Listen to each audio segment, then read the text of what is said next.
The Vatican has witnessed a series of unprecedented decisions that have shaken the foundations of papal administration. Pope Leo XIV, in a demonstration of authority that has surprised even the most experienced observers of the Holy See, has announced 5 appointments that represent a radical transformation in the power structure of the Roman Curia. The first of these decisions has been the appointment of Cardinal Alessandro Marchetti as the new Secretary of State, replacing veteran Pietro Parolin, who had held this crucial position since 2013. Marchetti, 58 years old and known for his reformist approach and experience in international diplomacy, represents a new generation of Vatican leaders that Pope Leo XIV seems to be favoring in his administrative reorganization. The second appointment has caused even greater commotion. Brazilian Cardinal João Santos has been designated as prefect of the Congregation for the Doctrine of the Faith, the former Holy Office. Santos, who had distinguished himself through his progressive positions on social moral issues and his pastoral work in the favelas of São Paulo, represents a dramatic change in the orientation of this traditionally conservative dicastery. The third papal decision has been equally surprising. Nigerian Archbishop Michael Adebayo has been appointed prefect of the Congregation for the Evangelization of Peoples, becoming the first African to occupy this position in the modern era. Adebayo, 52 years old, has been recognized for his innovative missionary work and his deep understanding of contemporary cultural dynamics on the African continent. The fourth appointment has generated intense debates in Vatican circles. Sister Maria Guadalupe Hernandez, a 49-year-old Mexican religious with a doctorate in theology and extensive experience in ecclesiastical administration, has been designated as Secretary of the Congregation for Institutes of Consecrated Life and Societies of Apostolic Life. This appointment marks the first time that a woman occupies a position of such level in Vatican administration. The fifth and final appointment has completed this series of revolutionary decisions. French Cardinal Henri Dubois, known for his work in interreligious dialogue and his experience in media communications, has been appointed President of the Pontifical Council for promoting the new evangelization, replacing Italian Rino Fisichella. These decisions have been interpreted by Vatican analysts as a clear signal of the direction that Pope Leo XIV intends to imprint on his pontificate.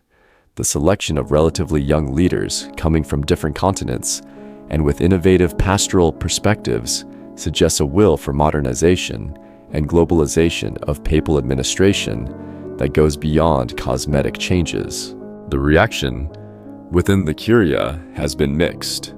While some sectors have expressed their support for the renewal proposed by the Pope, others have manifested concerns about the speed of changes and their possible implications for institutional stability. The most veteran cardinals have requested private meetings with the Holy Father to discuss the implications of these decisions. The geographical dimension of the appointments has not gone unnoticed.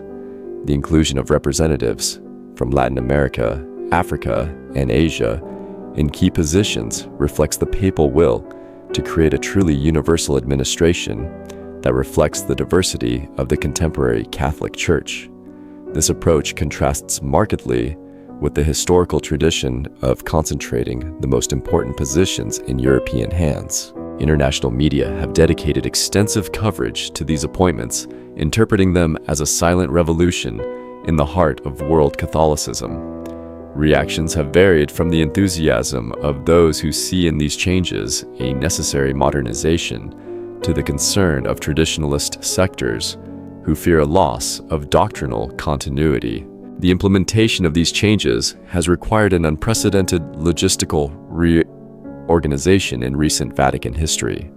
The newly appointed have begun to assume their responsibilities in the midst of a transition period that has demanded close coordination between the different dicasteries and offices of the Holy See. The process of authority transfer has been personally supervised by Pope Leo XIV, who has maintained daily meetings with each of the new officials. Cardinal Marchetti, in his new function as Secretary of State, has immediately initiated an exhaustive review of Vatican diplomatic protocols. His previous experience as apostolic nuncio in several Latin American countries has provided him with a unique perspective on the modernization needs of papal diplomacy. The first measures implemented include the digitization of diplomatic archives and the creation of new communication channels with apostolic nunciatures worldwide. The appointment of Cardinal Santos to the Congregation for the Doctrine of the Faith has generated particular expectations about possible changes in the doctrinal approach of the Holy See. Santos has begun his mandate by convening a series of consultations with theologians from different traditions and continents, signaling his intention to promote a more inclusive dialogue on contemporary doctrinal questions.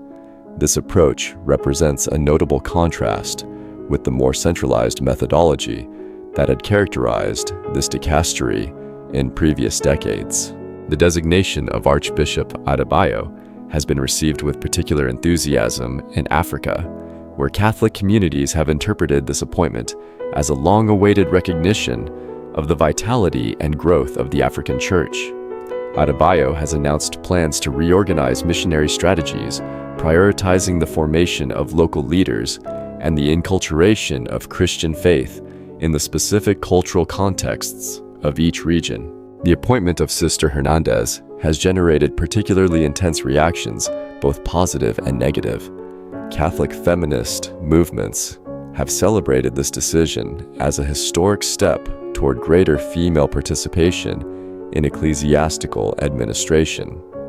However, traditionalist sectors have expressed reservations about the canonical and theological implications of granting a woman a position of such responsibility in the hierarchical structure of the Church. Cardinal Dubois has begun his work in the Pontifical Council for promoting the new evangelization with an ambitious agenda that includes the renewal of the Church's communicative strategies and the development of new pastoral approaches for younger generations. His experience in media communications has been considered crucial for facing the challenges of evangelization in the digital era. The financial implications of these changes have also begun to manifest. The administrative reorganization has required significant budgetary adjustments, including the creation of new budget items for innovative programs and the reallocation of resources between different dicasteries. The Secretariat for the Economy has worked intensively to ensure that the transition develops without interruptions in essential services. The changes have had immediate repercussions on relations between the Vatican and national episcopal conferences. Many bishops have requested meetings with the new officials to discuss the implications of changes in their respective jurisdictions. This dynamic has generated a period of intense internal diplomatic activity that has required careful coordination to avoid misunderstandings or conflicts. The formation and training of support staff has also represented a considerable challenge. The new leaders have brought with them teams of collaborators and have implemented different work methodologies, which has required adaptation programs for existing staff. This transition has been facilitated by external consultants specialized in organizational management. The communicative dimension of the changes has been carefully managed by the Secretariat for Communication, which has developed specific strategies to explain papal decisions and their implications. Press conferences, official communiques, and exclusive interviews have been used to keep Catholic and secular public opinion informed about the development of the transition. The effects of these appointments have begun to manifest in the international relations of the Holy See in an immediate and significant manner. Governments worldwide have had to adjust their diplomatic strategies to adapt to the new Vatican interlocutors, many of whom bring cultural and geopolitical perspectives different from those traditionally prevalent in papal diplomacy.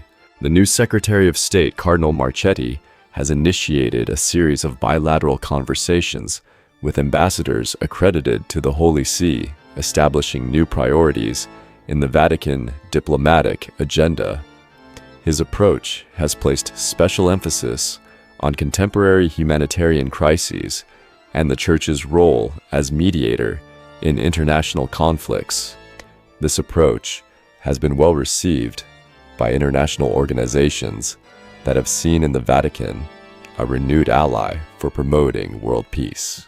The presence of Cardinal Santos at the head of the Congregation for the Doctrine of the Faith has begun to influence ecumenical and interreligious dialogues. His more open approach to theological dialogue has generated new opportunities for collaboration with other Christian confessions and non-Christian religions. The first encounters, organized under his direction, have been characterized by a more inclusive tone and a more participatory methodology. Archbishop Adebayo has implemented substantial changes in the Church's missionary strategies, prioritizing local sustainability and the autonomy of particular churches in mission countries. This approach has required the revision of existing agreements with missionary congregations and the renegotiation of financing programs that had traditionally been managed from Rome with more centralized criteria. Sister Hernandez has faced the challenge of establishing her authority in an environment traditionally dominated by male hierarchy. Her strategy has consisted of demonstrating exceptional technical competence and building strategic alliances with female religious congregations worldwide. The first months of her management have been dedicated to an exhaustive evaluation of the needs of contemporary religious communities. The work of Cardinal Dubois in the new evangelization has begun to show tangible results in terms of pastoral and communicative innovation. His initiatives have included the development of interactive digital platforms, training programs for lay evangelizers, and specific strategies to reach young urban populations who have traditionally shown distance from religious practice. The reactions of the College of Cardinals have been diverse and have reflected the different sensibilities present in the high ecclesiastical hierarchy. While some cardinals have publicly expressed their support for papal decisions, others have maintained a silence that has been interpreted as a form of reserve or discreet disagreement. This dynamic has generated speculation about possible internal tensions in the Church's leadership. Seminaries and centers for priestly formation have begun to adapt their academic programs to reflect the new orientations emanating from the renewed dicasteries. This adaptation has included the incorporation of new subjects, the revision of bibliographies, and the invitation of professors who represent the perspectives promoted by the new Vatican leaders. Religious congregations have responded generally positively to the changes, especially those dedicated to missionary and social work. The presence of Sister Hernandez in a position of high responsibility has been interpreted as a signal of greater recognition of the role of religious women in church life, generating expectations about possible additional changes in this direction. Catholic lay movements have begun to reorganize their activities to align with the new priorities established by the renewed dicasteries. This adaptation has included the revision of formative programs, the reorientation of pastoral activities, and the establishment of new communication channels with Vatican authorities. The International Theological Academy has begun to analyze the doctrinal and pastoral implications of these changes, organizing conferences, symposiums, and specialized publications that seek to understand the scope and consequences of the renewal implemented by Pope Leo XIV. The long-term consequences of these revolutionary appointments have begun to be outlined with greater clarity as the new leaders consolidate their positions and develop their specific agendas. Pope Leo XIV has demonstrated an exceptional capacity to manage the tensions generated by these changes, maintaining a delicate balance between necessary innovation and the preservation of institutional stability that characterizes the Holy See. Analyses by Vatican Affairs experts have identified consistent patterns in papal decisions that suggest a coherent strategic vision for the transformation of the Catholic Church. The selection of leaders with direct pastoral experience, solid academic formation, and sensitivity toward contemporary realities indicates a will to create an administration more connected with the needs of the world Catholic people. The implementation of new work methodologies in the different dicasteries has begun to generate measurable results in terms of administrative efficiency and capacity to respond to pastoral demands. Internal communication systems have been modernized, decision-making processes have been streamlined, and coordination between different offices has improved significantly. The impact of these changes on the formation of future clergy has begun to manifest in seminaries worldwide. The new approaches promoted by the renewed dicasteries have influenced the updating of curricula, the selection of professors, and the general orientation of formative programs. This transformation promises to generate a new generation of priests, better prepared for contemporary pastoral challenges. Relations between the Holy See and local churches have experienced a notable revitalization as a result of the new policies implemented by the leaders appointed by Pope Leo XIV.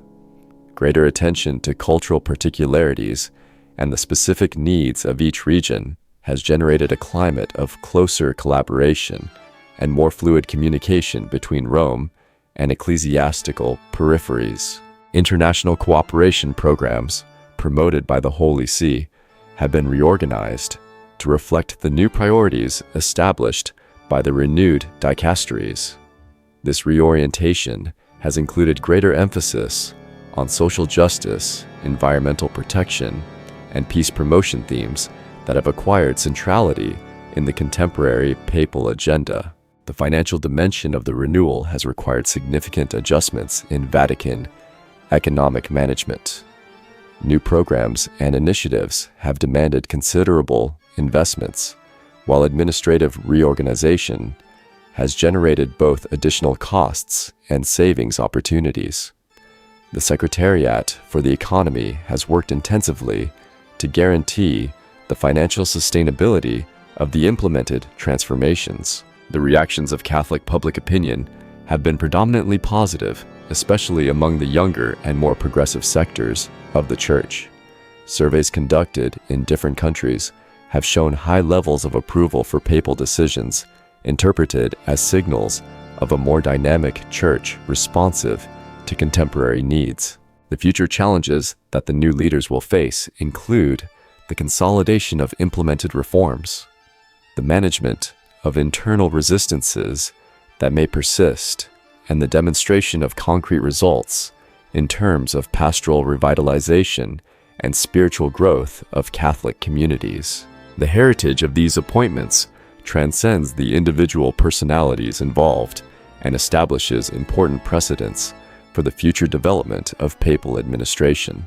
The decisions of Pope Leo XIV have demonstrated that institutional renewal is possible without compromising doctrinal continuity, opening paths for future transformations that may be necessary. The legacy of this silent revolution in the Vatican will continue developing in the coming years, influencing not only the administrative management of the Holy See, but also the global perception of the Catholic Church as an institution capable of adapting to 21st century challenges without losing its fundamental identity. The definitive evaluation of the success of these changes will require time and careful observation of their effects on the concrete pastoral life of Catholic communities worldwide. However, initial signals suggest that Pope Leo XIV has managed to implement a significant transformation that promises to revitalize the presence and impact of the Catholic Church in the contemporary world.